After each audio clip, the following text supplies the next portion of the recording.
Hijackers even jumped out of the plane and vanished. Cuba famously hijacked a Northwest Airlines flight in 1971 over Washington state. After the flight landed in Seattle, authorities delivered 0 to Cuba, as well as several parachutes. He demanded to be taken to Mexico, and the plane took off again. While heading south, Cuba parachuted out of the plane, never to be seen again.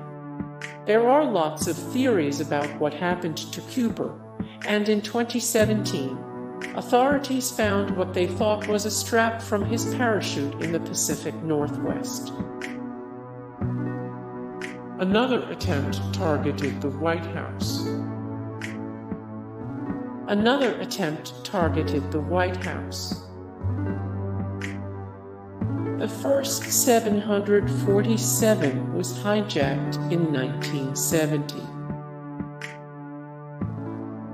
Airlines had no choice but to start training their pilots to land in Cuba. Airlines had no choice but to start training their pilots to land in Cuba. By 1968, there were dozens of hijackings each year, and the hijackers' reasons varied wildly. It started when the first US hijacker demanded to be taken to Cuba in 1961. On May 1, 1961, Antonio Ramirez Ortiz took over the cockpit of a national airlines flight on its way to Key West, Florida. He had a gun and a knife, and he demanded to be taken to Cuba so he could warn Fidel Castro of an assassination plot against him. Ortiz said he was a Castro loyalist who left Cuba looking for work but wanted to return to his native land.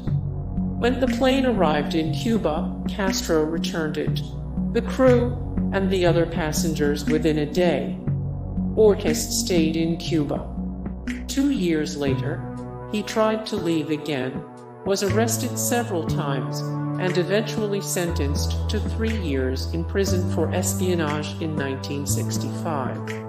When he got out of prison, he tried to leave again several times over, and spent another 3 years in prison for espionage in the early 1970s.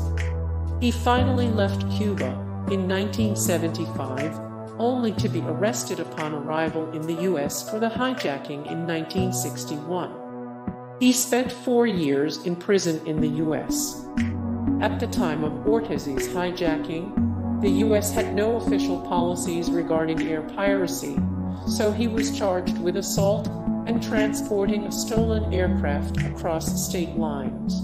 Hey guys, thank you so much for the support and likes and comments down below, and also thank you so much for watching, and I look forward to see you in the next video. Then take care, bye.